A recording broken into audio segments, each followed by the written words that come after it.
Hello, everyone. Welcome back to the She Runs Strong podcast, powered by Coach Perry. I'm joined here with Nikki Friedman. Nikki, how are you doing today? Yes, I'm great. Thanks. Great. Excited to get back to some more podcasting today. Yes. And how are you? And how's your training been over the last week? Yeah, good, Nikki. Thank you so much for asking. I'm still trying to just find some blocks of consistency. I was injured much earlier on in the year, and just trying to build blocks back on top of each other, get back into routine, and find some of that going. But taking some strain and just trying to find some routine and normalcy. But yeah, coming along slowly. And yourself? Great. Yep, same as you. I had a really lovely, consistent week last week, some decent running, so I'm happy with that, and a bit of the strength training too. So it was all good. Good, It was all good. All good, good. right. So we have a Well, number of questions. Yeah. yeah, no, Nikki, I was just going to say, so if for anyone who's new to our podcast, just so that they know what we're trying to get at here is we are focusing on female runners who are over the age of 40, between 40, 45 and above, and really just giving them all the tools and empowering aspects to help them through their running. And perhaps if going through menopause or hitting some of those phases, just trying to help you through those times and to get the best out of your running and your health. So if you're new to our podcast, be sure to subscribe as well. And but you're going to take it away. We have some questions to answer today, right? We do. We have 5 questions today, and we have some good ones. We've taken them from our forum, so people come in, and this is a really, really common one. The first one we get asked quite a lot by runners. So this particular one was asked by Sue, and she's asking, I'm new to strength training. How many sessions should I be completing, as I don't want to cut my running weekly allowance down? And that's a common question. Nobody wants to give up their running for strength. So what do we do, Shona? What do you do? Tell us. Let's start with what the science says, okay? Because we always want obviously the ideal, and then we'll get to the reality, right? Like your Instagram versus reality sort of photos. So the ideal, the science says that we need to be having, if we're doing 3 resistance training sessions a week, 3 strength sessions a week, we are reversing those effects of losing all the lean muscle mass that we're losing. So just take a step back there. You know, as we're aging, even as early as our 30s, we start losing lean muscle. And this is the reason why we're slowing down. And this is the reason why a lot of things just feel a bit more difficult. And that's why strength training is just so important in this phase.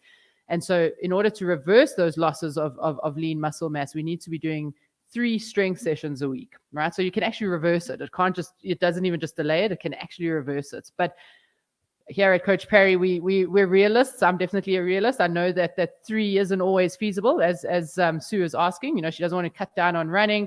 She's obviously, I'm sure, has family and career and life, and 3 isn't always feasible. So here at Coach Perry, we are saying that 3 is ideal, but 2 is better than 1, and 1 is better than none. Nikki, in your experience with some of your athletes, what do you find works for them?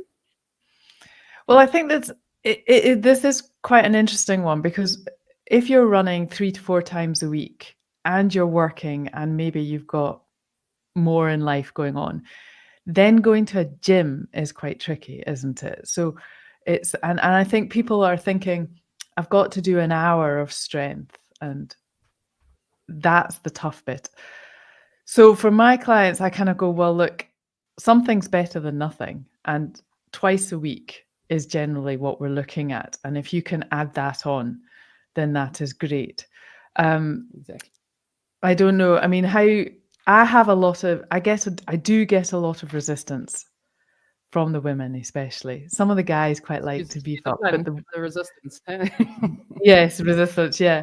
But I mean, you must find the same with the women as well. This question is asked a lot, really. It's like, how much do they need to do? And, it's not even so you mentioned twice a week or 3 times a week.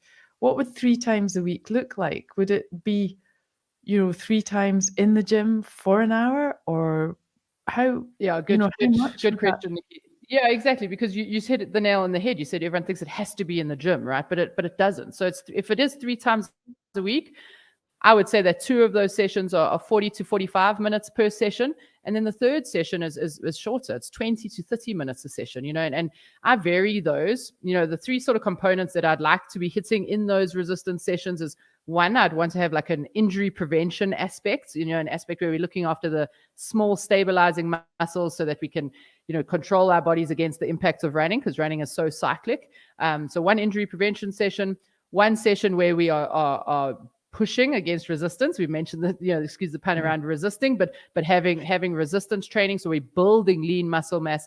And then that third session is really like I don't want to say a HIIT interval session, because that's not the right terminology, but a higher intensity session, just so we can still work on some neuromuscular sort of activities and some power aspects without doing running necessarily and adding on the load there.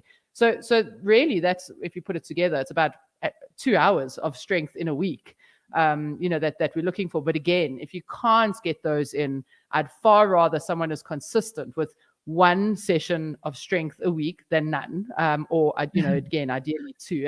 And if I could just go, Sue's question here is, she's saying, she doesn't want to miss out on any running stuff. But Nikki, I've had a number of clients where they were running 4 times a week and not doing any strength training. And I took one run away, and I was hated for it, I know. But just to make sure that they were doing at least one strength session a week. And one of my clients improved her 5K time from 29 minutes down to 26 minutes. And that was running less, but ensuring that you're doing strength. And I know that the strength isn't always as fun as running, but if we're wanting to get better and we're wanting to get other aspects to help our health, it's a non-negotiable for me, strength training. Yeah, no, that sounds good. And so you described those 3 sessions, and I think people will listen and kind of go, which is the most important one? If you're just going to pick one a week, then I think people will be kind of like, which one do we do out of that? Do we rotate it around the weeks, or do we? Yeah, I would then say, for female runners over the age of 40, to be doing that resistance training session, and then, I mean, this is really pushing the barrel and finding what suits, but almost combining, in that resistance training session, perhaps part of your warm up, then doing some of the injury prevention aspects. So that'll be your glutes and your core, do that in the warm up, and then make sure you're doing the lifting. So you almost would be combining the injury prevention and the liftings or the resistance training session together, so that you're getting the best of both worlds there. If you're only doing one, it's not one is more important than the other, but we really do need to be building lean muscle in this time, because we're just losing it naturally thanks to aging. So, Sue, the answer to that is yes, you need to be doing your strength training and cutting down on your weekly allowance, by the sounds of it there. So good. Okay, well, so Rachel's question, number 2, kind of follows on a little bit from that as well. She's asking about strength, and this is a big topic. So she has asked, why is it important that she use weights, or can she just, is body weight work okay? So we did touch on that a little bit briefly just in the past one. So does she need to use weights, or can she just get away with body weighted work? I think I'm going to get known on this podcast for the answer of, it depends, or, and it always does. I mean, I know that's a sports science answer, but it always does. And to answer the question in without taking any other considerations into account, yes, we need to have resistance. Okay, so is that weight? Is it bands? Is it your body weight? Yes, all of those things are resistance. And so if you're a beginner, we want to start you in an area where you can move your body against the resistance. So your body is essentially the resistance, and the resistance is against gravity. And so that is a form of resistance training. We then, once you get to a certain level, we then want to progress you from there. So the key word in this whole thing is progression. So if we start you at body weight training in the beginning, once you get strong enough to handle that, we want to progress you up. So then we add a different form of resistance, and that might be bands, it might be light weights. And then in time, we want to build that up to get more resistance so that you're still progressing. Again, touching on from Sue's question, we want to increase our lean muscle mass. We are losing muscle, which means we're losing our workforce of our body, and you're asking our body to do the same amount of work. So we have to put that back somehow. And when we put our muscles against a form of resistance, they break down. And then when we recover, they make themselves stronger, and we build more muscle. So we have to have a form of resistance there in order to build this lean muscle mass. So, so Rachel, I definitely, as a beginner, yes, you don't need to be lifting weights, but you need to have resistance. And I think we just need to change the terminology from weightlifting to resistance training. Yeah, Nikki, I mean, yeah, Yes. you've done a lot of strength work in the past as well. So talk about your Yes. progression perhaps as for yourself. Yeah, I mean, many years ago when I was in the gym, a lot of it was a bit more body weight and learning the technique, I would say. I didn't love the gym when I used to go in. And I think that's the big thing for females is we don't love going in the gym, certainly not all of us. So a lot of my early days of strength work was learning the techniques and until I got to lifting heavier. And I do enjoy lifting weights, but that takes, I think, a good number of years. And I think that's probably what Rachel's getting at here, really, is that it's an intimidating place to be. You go to the gym certainly quite a bit.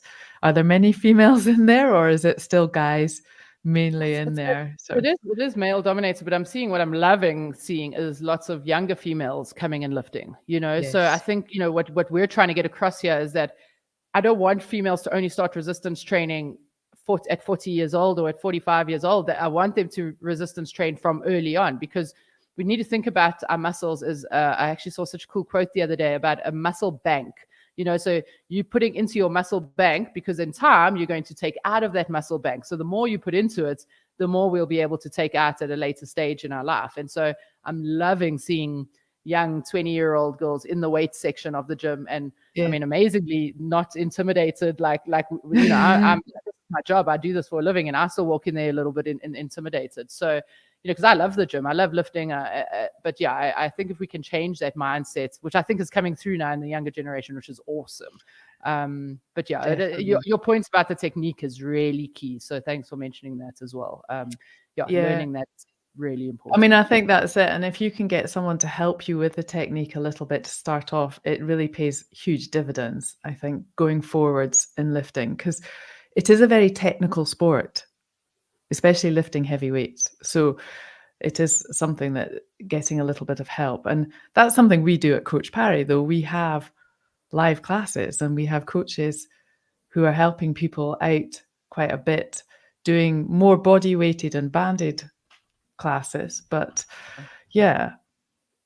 Yeah, and that also just helps with the accountability. I think, if you have someone helping you, you don't bail on the session. You're going, okay, well, I've got this, I'm meeting this person, or because I know runners don't like doing strength training, but yeah, if you can just get someone to hold you accountable to that as well. I go to gym with my running partner, and on Wednesday morning, sometimes I'm like, oh, I don't feel like this, but I'm like, okay, I can't leave Candace on her own. So then that accountability as well, So I think that's also just nice. And as women, without being so stereotypical, we enjoy the social aspect. So find a friend that you can go with, and yeah, hopefully that also helps keep you accountable. Yeah. So Rachel, yes, starting with body weight work is good, and definitely that is better than not doing anything. And if we can progress on, that's even better. So good stuff. Good.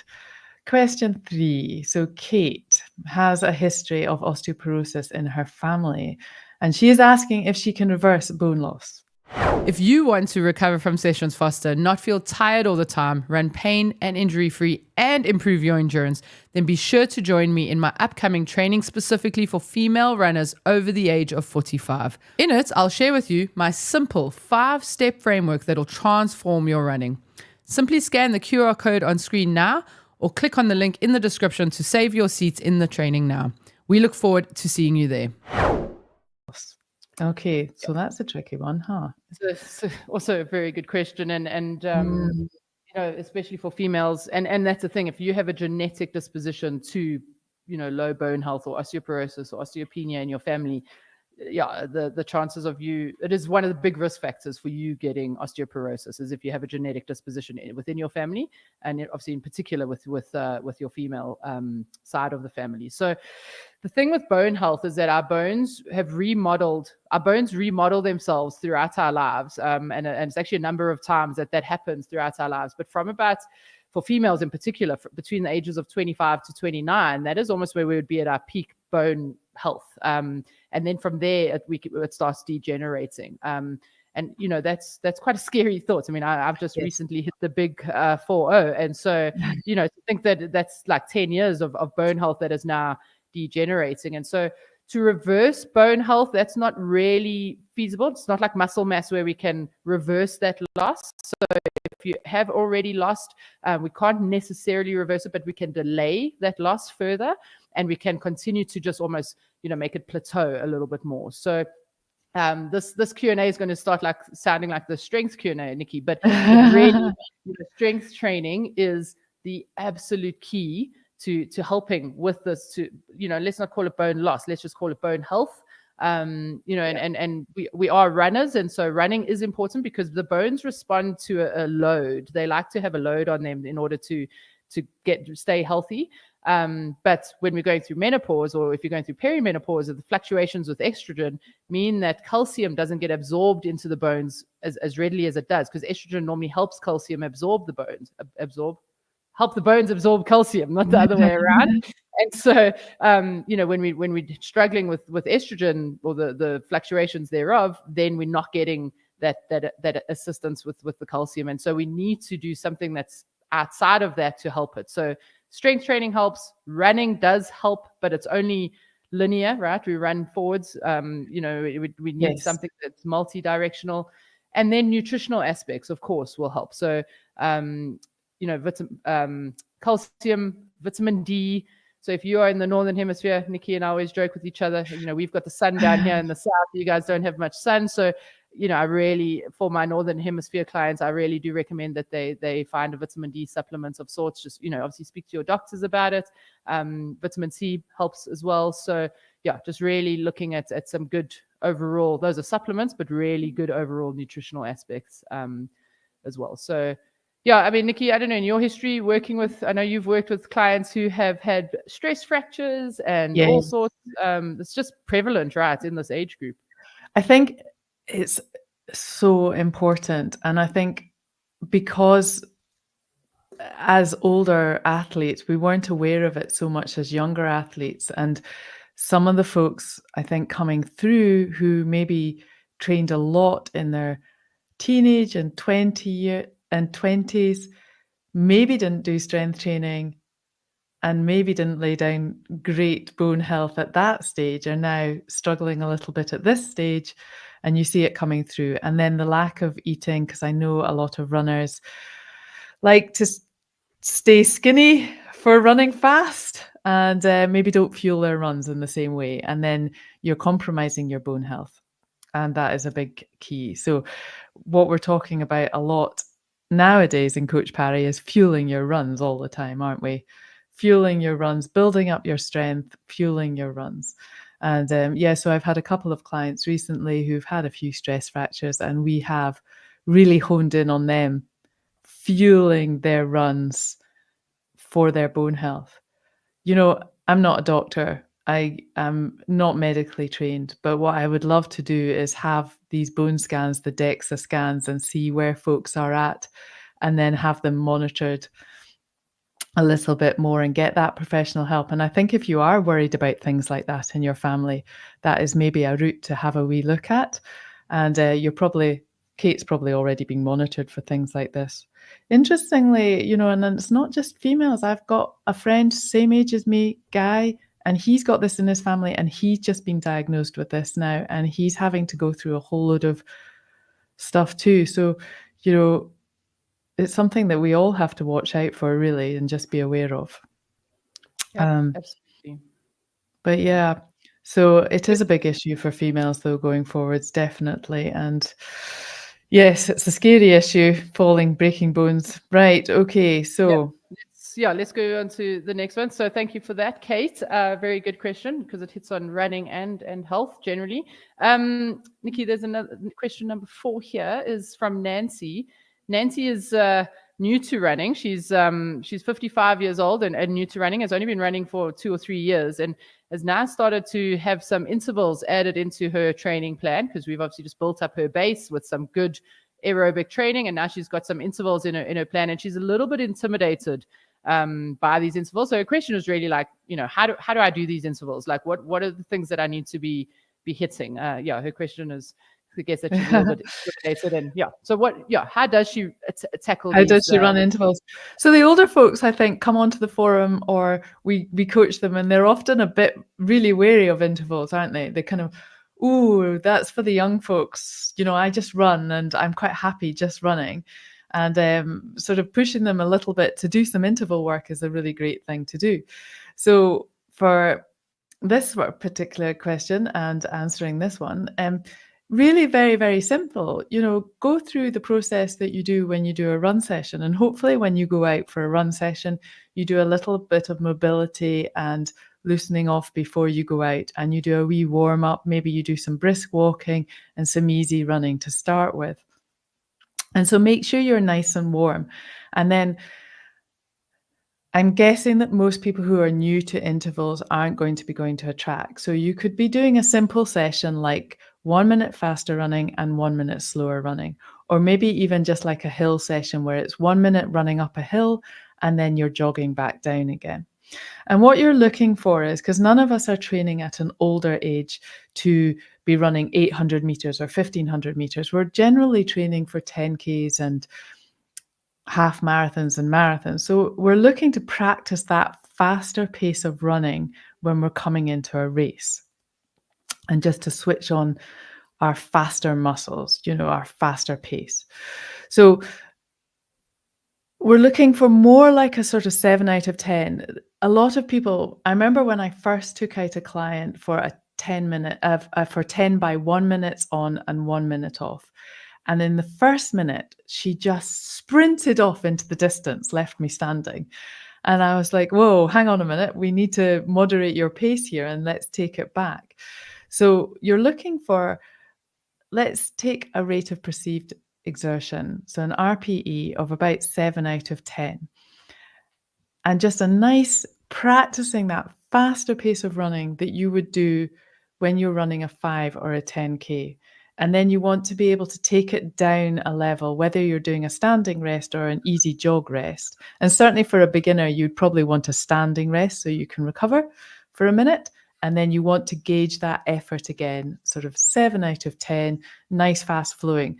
So think about it. If you were running that nice, fast pace and someone was filming you, videoing you for maybe an Instagram reel or something, you want to look good for that Instagram reel, but you're not full out sprinting.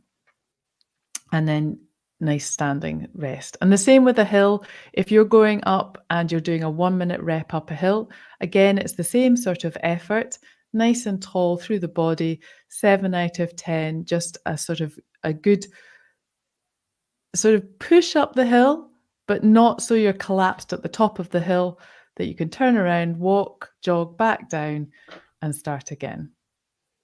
And Nikki, what would be the sort of number of reps that you would recommend as a beginner for something like that, like the 1 minute up and down of the 1 minute hills as an example? So I think with the hills and say 1 minute on and 1 minute off on the flat, I would look between maybe about, just depending on how conditioned the athlete is, but for taking a real beginner here, maybe about 6 to 8 would probably be more than enough. So maybe start at 6 for the first week, 7 the next week, and build up to 8 the next week, just depending on how you feel and how you recover afterwards. But like you had said in one of the previous questions, it really depends on the athlete and their conditioning, if they've come from another sport before or if they're brand new to really training in general as well. So less is generally more with intervals. You want to make sure that you're not overdoing it, that you're feeling energized at the end, and that you recover well in the next couple of days. Yeah, you're spot on. And maybe just from my side, just to add there, I think that these intervals, while they might seem intimidating, again, from an aging perspective, the neuromuscular connection, so from our brain to our muscles, is one of the first things that degenerates over time. Yes, we lose muscle mass, yes, but that neuromuscular connection is one of the key things that goes as well. And these interval sessions, the warm-ups, the mobility, the stuff that Nikki was talking about before, and the coordination, and then these interval sessions can really help with that. So so just keep an eye on that, and they're very beneficial to your plan. They are, and I think they really, once you get into them, they make you feel quite good. They're fun to do. And I think we discussed in one of our podcasts previously, strides, so if you are slightly daunted by going straight to an interval session, you could start with strides and just that 30 seconds of faster running and 30 seconds of standing still, and then go again and do that a few times. But it's a great thing to add into your program, and it will pay huge dividends, just like the strength training, really, to getting you that little bit faster on the start line of any race that you're looking to do. Definitely. Yeah. Good question, Nancy. Thank you very much. Following on from Nancy's question, this one actually fits in quite nicely. You must have done Cheryl's plan for her, Nikki, because Cheryl says, I did my 10 by 1 minute repeats today. So it's my first time. But she says, I'm having a hard time judging the pace versus the feel, because you mentioning how, so let me not go further into that. How should Cheryl be, judging her 1 minute intervals on pace versus feel?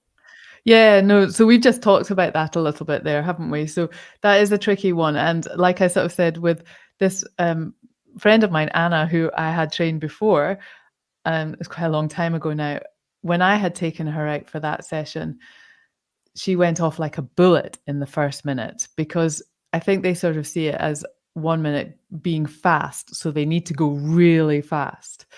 And actually you need to bring it down. And quite often paces are put with those minute intervals, but it's very difficult to judge your pace over that minute, because your watch kind of doesn't quite catch up and it's still finding its pace. So you do need to do them by feel, and you need to dial into your feel. And the first one will always feel a little bit fresher because you are fresher. So, it'll be a wee bit too fast. So you need to get that scale going. And I always say to my athletes, the first two are still part of your warm up. So do them at 70%. And when they have in their head 70%, they tend to do it at the right pace. And then the rest of them have to be the same, therefore. So it's about consistency through.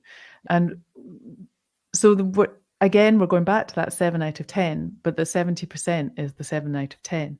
And so you want to be feeling comfortably hard. So you could maybe say something as you're running, but not too much. And you're focused on your form and your running and your fastness, but you're not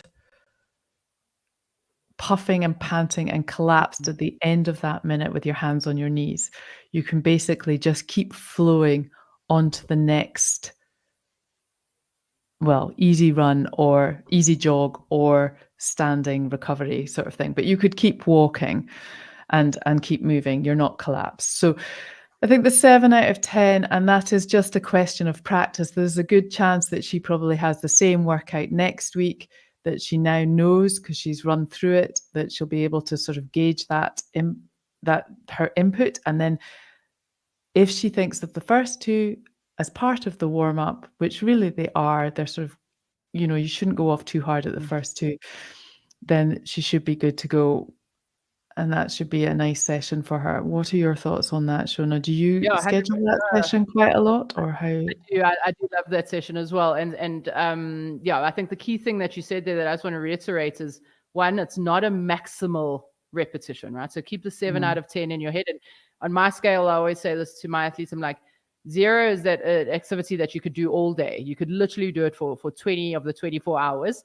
And 10 is feeling like you want to die. Okay. And so you don't want these intervals to feel like anywhere near the 10. That's why your 7 out of 10 is so good. It's comfortably hard. I love the way you said that.